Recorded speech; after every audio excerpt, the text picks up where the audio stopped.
প্রিয় শিক্ষার্থী বন্ধুরা, আবার আমরা ফিরে এসেছি আগের অধ্যায়ের পরবর্তী অংশ নিয়ে।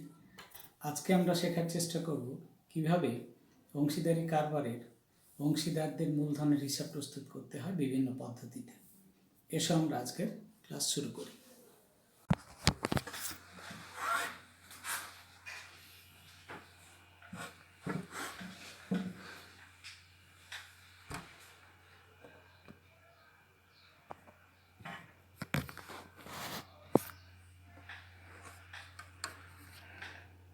তাহলে তোমরা দেখতে পাচ্ছ আমরা আজকের যে আলোচ্য বিষয়টি সেটি এখানে লিখেছি। পার্টনারশিপ বিজনেসের অন্তর্ভুক্ত ফিক্সড এবং ফ্লাকচুয়েটিং ক্যাপিটাল মেথডে কিভাবে ক্যাপিটাল অ্যাকাউন্ট প্রস্তুত করতে হয়। তাহলে প্রথমেই আমাদের জেনে নেওয়া ভালো যে মূলধনের হিসাব কেন প্রস্তুত করা হয় এবং ফিক্সড এবং ফ্লাকচুয়েটিং ক্যাপিটাল বা স্থির এবং পরিবর্তনশীল মূলধন বলতে আমরা ঠিক কী বুঝি। মূলধনের হিসাব প্রস্তুত করার কারণ হলো কোনো একটি আর্থিক বছরের শেষে অংশীদারগণের দেনা পাওনার পরিমাণ নির্ধারণ করা। অর্থাৎ অংশীদারি প্রতিষ্ঠান থেকে কোনো বছরের শেষে কোনো অংশীদারের প্রাপ্য বা প্রদেয় অংশের পরিমাণ কত সেটা নির্ধারণ করার জন্যই কিন্তু অংশীদারদের মূলধনের হিসাব প্রস্তুত করা হয়।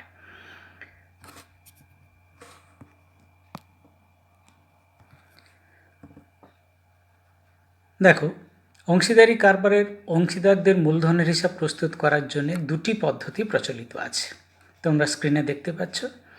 প্রথম যে পদ্ধতি সেটি হলো স্থির মূলধন পদ্ধতি বা ফিক্সড ক্যাপিটাল মেথড। দ্বিতীয় পদ্ধতিটির নাম পরিবর্তনশীল মূলধন পদ্ধতি বা ফ্লাকচুয়েটিং ক্যাপিটাল মেথড। প্রথমেই আমরা আলোচনা করতে শুরু করব ফিক্সড ক্যাপিটাল মেথড বলতে আমরা কি বুঝি বা স্থির মূলধন পদ্ধতি বলতে আমরা কি বুঝি। নামটি থেকেই পরিষ্কার যে এক্ষেত্রে মূলধনের পরিমাণ স্থির থাকে, অর্থাৎ কোনো পরিবর্তন ঘটে না।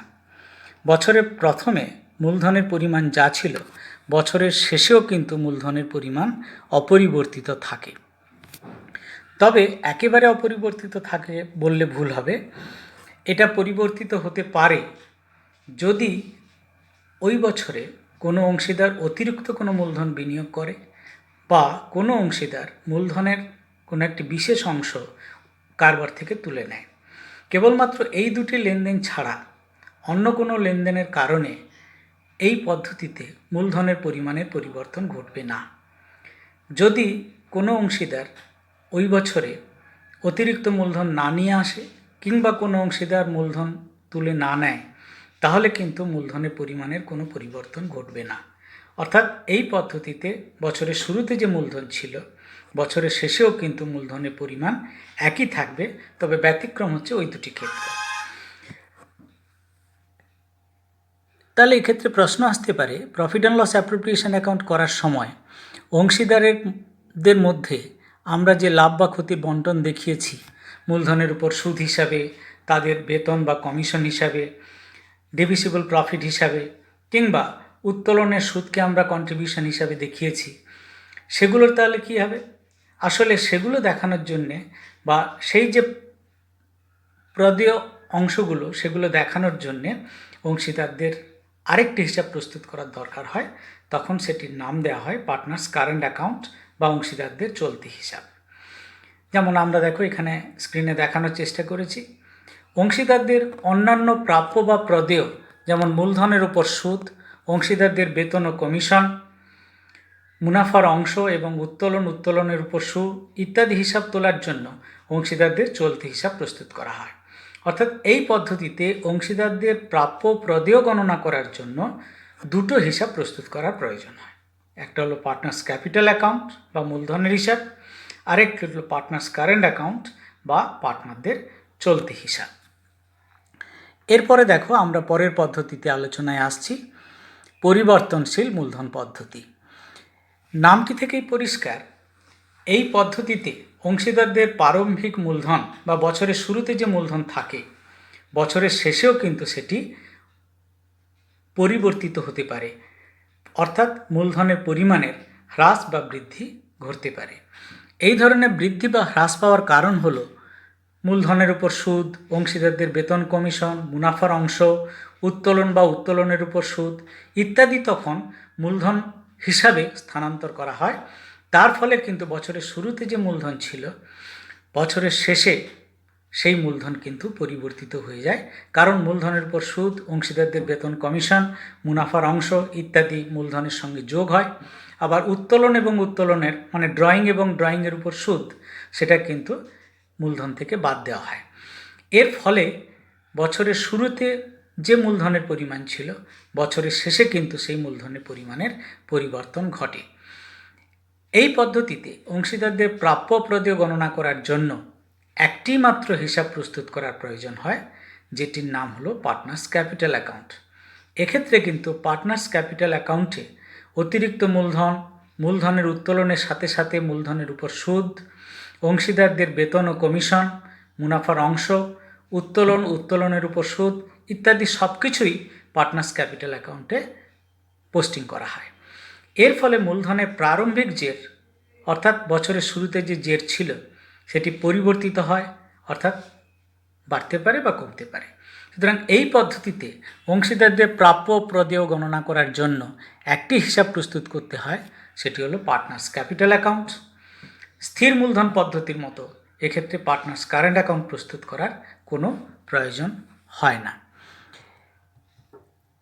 এই স্থির মূলধন পদ্ধতিতে বা পরিবর্তনশীল মূলধন পদ্ধতিতে আমরা কিভাবে হিসেব প্রস্তুত করব, সেটি একটি উদাহরণের মাধ্যমে এখন আমরা আলোচনা করব। দেখো, আমরা একটা এক্সাম্পল নিয়েছি, সেখানে এক্সাম্পলটি যখন সমাধান করব তখন profit and loss appropriation account কিন্তু আমরা একটি প্রস্তুত করব, যেটি আগের ক্লাসে রিভিশন হিসাবে হয়ে যাবে। আর তারপরে কিভাবে দুটি পদ্ধতিতে স্থির মূলধনের হিসাব এবং পরিবর্তনশীল মূলধনের হিসাব প্রস্তুত করতে হয়, সেটিও কিন্তু আমরা দেখব। উদাহরণটি দেখো আমি ডিকটেট করছি। M and N are partners of a partnership firm with a profit sharing ratio of 2:1. Their capital account balance stood on 1st April 2019 as M rupees 1 lakh, N rupees 80,000. The following information are available from the books of the firm. A. The partners are entitled to get interest at the rate 8% per annum on capital. N brought in rupees 20,000 as additional capital on 1st July 2019. B. Each of them, মানে দুজন পার্টনারই, drew rupees 800 per month at the beginning of each month from the business for their personal purpose. The drawings are subject to interest at the rate 6% per annum. C. N is an active partner and entitled to get remuneration of rupees 750 per month. D. M advanced a loan of rupees 25,000 to the business during 2018-19. The amount of loan remained unpaid till 31st March 2020. The partnership deed contains a provision allowing interest at the rate 8% per annum on partner's loan. E. M is entitled to get commission at the rate 5% on net distributable profit. The net profit of the business for the year ended on 31st March 2020 is rupees 85,000 as shown by profit and loss account.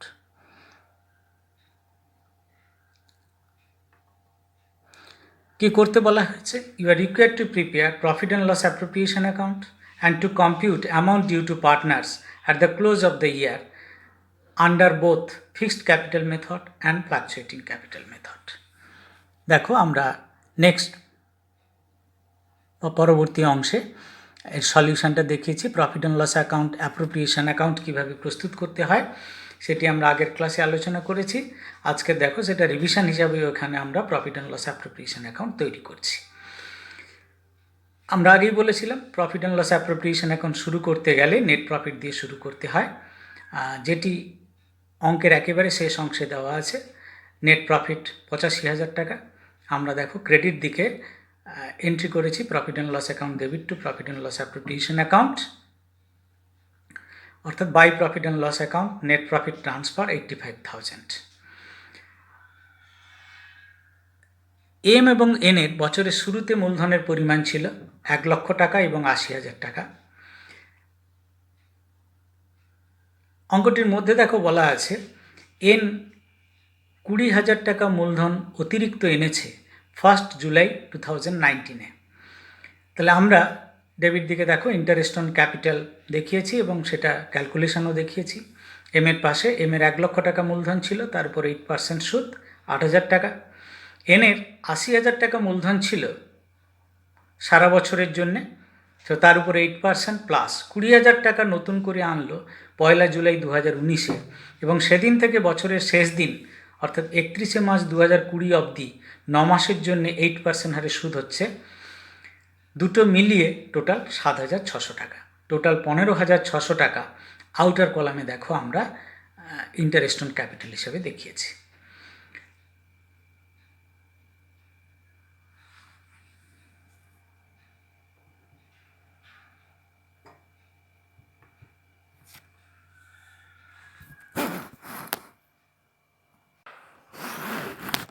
তাহলে দেখো এরপরে আমরা দেখিয়েছি partner salary. Partner salary এনকে দেওয়ার কথা 750 টাকা প্রতি মাসে, 12 মাসের হলো 9,000 টাকা, সেটা দেখো আমরা ডেবিট দিকে দেখিয়েছি। এরপরে ইন্টারেস্ট অন লোন, এম 25,000 টাকা লোন দিয়েছিল অংশীদারি কারবারকে 2018-19 সালে। তাহলে যে লোনটা 2018-19 সালে নেওয়া হয়েছে সেই লোনটা যদি এখনও শোধ করা না হয়ে থাকে তাহলে 19-20 সালে অবশ্যই সেই লোনটির ওপরে সারা বছরের সুদ হবে। আমরা দেখো সেটাই ক্যালকুলেশন করেছি। 25,000 টাকার উপর 8% হোল ইয়ারের 2,000 টাকা টোটাল ইন্টারেস্ট। ক্রেডিট দিকে এবারে আমরা আসছি, দেখো ইন্টারেস্ট অন ড্রয়িংস। এখানে বলা আছে প্রত্যেক পার্টনারই 800 টাকা করে ড্রয়িং করেছে প্রতি মাসের প্রথম দিনে, অর্থাৎ 1 এপ্রিলে, 1 মেতে, 1 জুনে, 1 জানুয়ারিতে, 1 ফেব্রুয়ারিতে, 1 মার্চে। যখন প্রতি মাসের শুরুতে ড্রয়িংসের কথা বলা থাকবে তখন সাধারণত আমরা 6.5 মাসের গড়ে 6.5 মাসের সুদ দিয়ে থাকি। এটি হিসেব করারও একটি পদ্ধতি আছে, অর্থাৎ তুমি যদি এইভাবে হিসেব করো, প্রথম 800 টাকা যে মাসে তোলা হলো তার জন্য পুরো 12 মাসের সুদ, পরবর্তী যে 800 টাকা ড্রয়িং তার উপরে 11 মাসের সুদ, তারপরে যে 800 টাকা ড্রয়িং তার উপরে 10 মাসের সুদ, এইভাবে 9 মাস, 8 মাস, 7 মাস, 6 মাস, 5 মাস, 4 মাস, 3 মাস, 2 মাস, 1 মাস, এইভাবে হিসেব করলেও দেখব আমরা একই রকমভাবে ইন্টারেস্টের পরিমাণ ক্যালকুলেট করতে পারি। তবে এটা মনে রাখার সুবিধে যে মাসের শুরুতে যদি আমরা ড্রয়িংস করি তাহলে 6.5 মাসের সুদ দিতে হবে। সো 800 টাকার 6% 6.5 মাস 312 টাকা। এনের ক্ষেত্রেও একই ক্যালকুলেশন 312 টাকা, টোটাল ইন্টারেস্টের পরিমাণ 624 টাকা আমরা আউটার কলামে দেখিয়েছি। এরপরে দেখো আমাদের পার্টনারকে কমিশন দেওয়ার কথা বলা ছিল। পার্টনারকে কমিশন দেওয়ার ক্ষেত্রে বলা আছে যে এম কমিশন পাবে on net ডিস্ট্রিবিউটেবল profit. Net ডিস্ট্রিবিউটেবল profit কি না, ইন্টারেস্ট অন ড্রয়িং যোগ করা, interest on capital, partner salary, interest on loan, এমনকি পার্টনার্স কমিশন, এই কয়েকটা আইটেম বাদ দেওয়ার পর যে নেট ডিভিসিবল প্রফিট, সেই নেট ডিস্ট্রিবিউটেবল বা নেট ডিভিসিবল প্রফিট যেটা এখানে এসছে তার উপরেই কিন্তু আমাদের কমিশনটা ক্যালকুলেট করতে বলা হয়েছে 5%। কিন্তু পার্টনার্স কমিশন না দেখিয়ে আমরা নিশ্চয়ই ডিভিসিবল প্রফিট এই ফিগারটা পাবো না, তাহলে আমরা কমিশনটা কীভাবে ক্যালকুলেশন করব? এক্ষেত্রে পার্টনারকে কমিশন দেওয়ার আগে কত প্রফিট হয়েছে সেটা কিন্তু আমরা ক্যালকুলেট করতে পারি। অর্থাৎ যদি পার্টনার্স কমিশন না থাকতো তাহলে আমাদের ডিভিসিবল প্রফিট কত হতো, সেটা কি করে ক্যালকুলেশন করব? নেট প্রফিট তার সাথে interest on drawing, interest on যোগ করে interest on capital, partner salary এবং ইন্টারেস্ট অন লোন বিয়োগ করলেই আমরা যে ফিগারটা পাবো সেটা হলো 59,024। এই 59,024 এই অ্যামাউন্টটা হলো প্রফিট বা নেট ডিস্ট্রিবিউটেবল প্রফিট বিফোর কমিশন। তাহলে আমরা প্রফিট বিফোর কমিশন জানি, কিন্তু আমাকে বলা হয়েছে প্রফিট আফটার কমিশন যেটা হবে তার উপরে 5% ক্যালকুলেশন করতে। তাহলে প্রফিট আফটার কমিশন যেটা সেটা যদি 100 হয় তাহলে প্রফিট বিফোর কমিশন নিশ্চয়ই 105। তাহলে আমরা ক্যালকুলেশনটা এভাবে করব, 59,024 ইন্টু 5/105 করে আমরা যে ফিগারটা পেয়েছি 2811, 2811 টাকা। এরপরে দেখো সব যোগ বিয়োগ করে আমরা ডিভিসিবল প্রফিট টোটাল পেয়েছি 56,213 টাকা। সেটাকে আমরা ওদের যে রেশিও ছিল 2:1, সেই 2:1 রেশিওতে তাদের মধ্যে ডিস্ট্রিবিউট করেছি। এম পেল 56,213 ইন্টু 2/3, 37,475। এন পেল 56,213 ইন্টু 1/3, 18,738, টোটাল 56,213 টাকা। তাহলে profit and loss appropriation account আমরা তৈরি করলাম। এরপরে এই আইটেমগুলোকে কিভাবে আমরা প্রথমে ফিক্সড ক্যাপিটাল মেথডে পোস্টিং করব এবং পরে ফ্লাকচুয়েটিং ক্যাপিটাল মেথডে পোস্টিং করব, সেটা কিন্তু আমরা দেখানোর চেষ্টা করেছি। দেখো এই কাজটা যদি আমরা প্রথমে ফিক্সড ক্যাপিটাল মেথডে ক্যাপিটাল অ্যাকাউন্ট তৈরি করছি, তাহলে এখানে আগেই আলোচনা অনুযায়ী বলেছিলাম যে ফিক্সড ক্যাপিটাল মেথডে আমরা দুটো অ্যাকাউন্ট তৈরি করব, একটা পার্টনার্স ক্যাপিটাল অ্যাকাউন্ট এবং আরেকটা হলো partners current account. Partners capital অ্যাকাউন্টে কেবলমাত্র পার্টনারের ক্যাপিটালের ব্যালেন্স, কারেন্ট ইয়ারে যদি কোনো নতুন মূলধন নিয়ে আসে বা অতিরিক্ত মূলধন নিয়ে আসে, কিংবা কোনো পার্টনার যদি মূলধনের কোনো অংশ কারবার থেকে তুলে নেয়, তাহলে সেটুকুকেই এখানে দেখানো হবে। আমরা দেখো এখানে তাই দেখিয়েছি পার্টনার্স ক্যাপিটাল অ্যাকাউন্ট, এম এবং এন প্রত্যেকের জন্য আলাদা আলাদা করে অ্যামাউন্টের কলাম আছে। 1 এপ্রিল 2019 ওপেনিং ব্যালেন্স ছিল, সেটাকে আমরা ক্রেডিট দিকে দেখিয়েছি, কারণ ক্যাপিটাল অ্যাকাউন্টে credit balance, by balance brought down 1 April 2019। M এর 1 লাখ ব্যালেন্স ছিল, এন এর 80,000 ব্যালেন্স ছিল। 1 জুলাই 2019 এন অতিরিক্ত মূলধন নিয়ে এলো 20,000 টাকা। তাহলে মূলধন নিয়ে আসার জন্য জার্নাল আমরা জানি bank account debit to partners capital বা এনস ক্যাপিটাল, তাহলে সেটা ক্যাপিটাল অ্যাকাউন্টে বাই ব্যাঙ্ক অ্যাকাউন্ট, এন এনেছে বলে এনের কলামে 20,000 করলাম। কোনো উইথড্রয়াল অফ ক্যাপিটাল বা মূলধন তুলে নেয়নি কোনো অংশীদার, সুতরাং আমরা এই অ্যাকাউন্টটাকে এই অবস্থাতেই ব্যালেন্স করেছি। এম এর টোটাল 1 লাখ, এন এর টোটাল 1 লাখ। এখন এম এবং এন এর ক্যাপিটালের ব্যালেন্স হলো 1 লাখ, যেটা ডেবিট দিকে আমরা দেখিয়েছি। 31 মার্চ 2020 মানে বছরের শেষ দিনে to balance CD, M 1 lakh, N 1 lakh. এটাই আবার পরের ডেটে অর্থাৎ 1 এপ্রিল 2020 মানে নেক্সট ইয়ারে ওপেনিং ব্যালেন্স হিসাবে ব্রট ফরওয়ার্ড হবে। দেখো এই পদ্ধতিতে আমরা কিভাবে পার্টনার্স কারেন্ট অ্যাকাউন্ট প্রস্তুত করতে পারি, কারণ ফিক্সড ক্যাপিটাল মেথডে দুটো অ্যাকাউন্ট তৈরি করতে হবে, একটা হলো পার্টনার্স ক্যাপিটাল অ্যাকাউন্ট আর একটা হলো পার্টনার্স কারেন্ট অ্যাকাউন্ট। কারেন্ট অ্যাকাউন্টটা দেখো, প্রফিট অ্যান্ড লস অ্যাপ্রোপ্রিয়েশন অ্যাকাউন্টে যা যা আইটেম আছে তার মধ্যে শুধুমাত্র ইন্টারেস্ট অন লোন বাদ দিয়ে বাকি সমস্ত আইটেমই কিন্তু পার্টনার্সদের কারেন্ট অ্যাকাউন্টে ট্রান্সফার করতে হবে।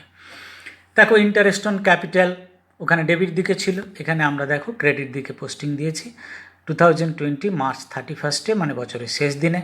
বাই ইন্টারেস্ট অন ক্যাপিটাল, এমের যে ইন্টারেস্ট ছিল 8,000 টাকা, সেটা এমের কলামে বসিয়েছি, এনের কলামে 7,600 টাকা বসিয়েছি। এরপরেই দেখো পার্টনারের স্যালারি ছিল, যেটা এনকে দেওয়া হয়েছিল 9,000 টাকা, আমরা সেটাও দেখো লিখেছি by partner salary. Journal entry হলো partner salary account debit to partners current account. এনের ছিল, তাই এনের ঘরে আমরা 9,000 টাকা রেখেছি, এমের ঘরে ব্ল্যাঙ্ক। পার্টনারকে আমরা কমিশন দিয়েছি এমকে, এম কমিশন পেয়েছে 2,811 টাকা, তার জন্য জার্নাল হলো partners commission account debit to partners current account, current অ্যাকাউন্টে বাই পার্টনার্স কমিশন 2,811 টাকা। আমরা আগেই আলোচনা করেছি কারেন্ট অ্যাকাউন্টে কিন্তু ডেবিট দিকে ড্রয়িংসটাকে পোস্টিং দিতে হবে, অর্থাৎ ড্রয়িংসটা আমরা পার্টনার্স কারেন্ট অ্যাকাউন্টে ট্রান্সফার করব। তার জন্য আমার জার্নাল এন্ট্রি হলো partners current account debit to drawings account. এমের ছিল 9,600 টাকা, কী করে পেলাম? 800 টাকা প্রতি মাসে, 12 মাসে 9,600 টাকা। এনেরও টোটাল ড্রয়িংস সারা বছরে 9,600 টাকা, সেটার পোস্টিং আমরা করলাম। এরপরে আসছে interest on drawings. Profit and loss appropriation অ্যাকাউন্টে ক্রেডিট দিকে ইন্টারেস্ট অন ড্রয়িং ছিল, এমের 312 টাকা, এনের 312 টাকা। ইন্টারেস্ট অন ড্রয়িংয়ের জন্য এক্ষেত্রে জার্নাল এন্ট্রি কি? Partners current account debit to interest on drawings account. এমের 312 টাকা এমের কলামে লিখেছি, এনের 312 টাকা এনের কলামে লিখেছি। এবারে আমাদের কিন্তু অ্যাকাউন্ট, আচ্ছা divisible profit, profit and loss appropriation অ্যাকাউন্টের ডেবিট দিকে সবশেষে আমরা ডিভিসিবল প্রফিট বের করেছি এবং এনের কতটা প্রাপ্য সেটাও আমরা কিন্তু ক্যালকুলেট করেছি, যেটা দেখো এখানে পোস্টিং দিয়েছি by divisible profit. So journal entry is divisible profit account debit to partners current account, বা সরাসরি তুমি বলতে পারো profit and loss appropriation account debit to partners current account. 37,475 এমের কলামে এবং এনের 18,738 টাকা সেটা এনের কলামে। এরপরে আমাদের কারেন্ট অ্যাকাউন্টটি ব্যালেন্স করার পালা। কারেন্ট অ্যাকাউন্টে ক্রেডিট দিকের যোগফল 48,286 এনের 35,338, যোগফলটাকে আমরা ডেবিট দিকে বসালাম, বসিয়ে ডিফারেন্সটা বের করলাম। এর 38,374, এনের 25,426। এটাকে আমরা এভাবেই লিখব, মার্চ 31, 2020 অর্থাৎ বছরের শেষ দিনে টু ব্যালেন্স সিডি 38,374, 25,426। এটাই আবার কিন্তু পরের ডেটে অর্থাৎ 1 এপ্রিল 2020-তে মানে নেক্সট ইয়ারের ওপেনিং ব্যালেন্স, যেটাকে আমরা এইভাবে দেখাতে পারি by balance brought down.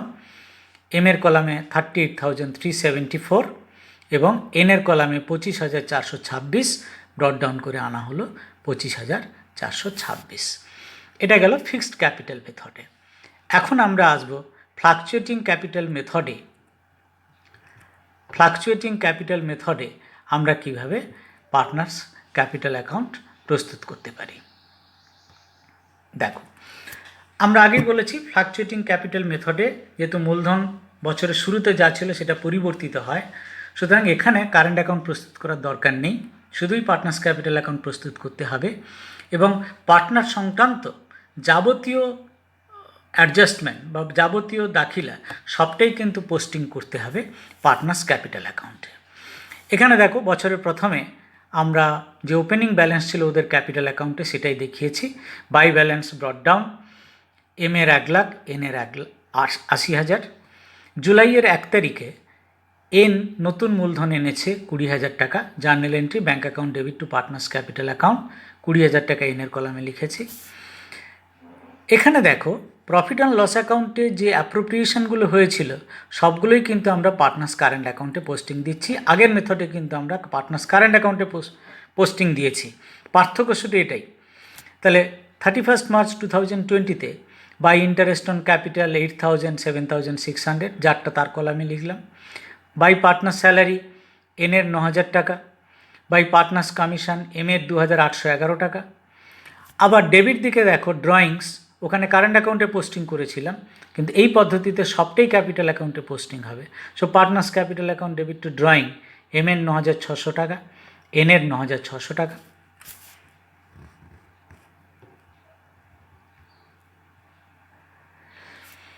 Interest on drawings এর 312 টাকা, এনের 312 টাকা। অর্থাৎ যে অ্যাপ্রোপ্রিয়েশনের আইটেমগুলো আমরা আগের পদ্ধতিতে বা ফিক্সড ক্যাপিটাল মেথডে কারেন্ট অ্যাকাউন্টে পোস্টিং করেছি, ফিক্সড ফ্লাকচুয়েটিং ক্যাপিটাল মেথড বা পরিবর্তনশীল মূলধন পদ্ধতিতে কিন্তু আমরা সেগুলো সবই পার্টনার্স ক্যাপিটাল অ্যাকাউন্টে পোস্টিং করব। এরপরে আমাদের শুধু ব্যালেন্স করার পালা। আচ্ছা দেখো, ডিভিসিবল প্রফিটও আমরা এনেছি 37,475, যেটা এর প্রাপ্য। এনের 18,738। আমরা টোটাল করেছি এর 1,48,286, এনের 1,35,338। আমরা যোগফলটা ডেবিট দিকে বসালাম, ডেবিট দিকে বসিয়ে আমরা যে পার্থক্যটা বের করলাম সেটা দেখো কীভাবে বের করা হয়েছে। 1,48,286 থেকে 9,600, 312 বিয়োগ করে 1,38,374 এবং 1,35,338 থেকে 9,600 এবং 312 বিয়োগ করে 1,25,426। এটা আমরা মার্চের 31-এ টু ব্যালেন্স সিডি এবং এটাই আবার পরের বছরের প্রথম দিনে অর্থাৎ 1 এপ্রিল 2020-তে ব্রট ফরওয়ার্ড হয়ে যাবে বাই ব্যালেন্স ব্রট ডাউন বা ব্রট ফরওয়ার্ড 1,38,374, 1,25,426।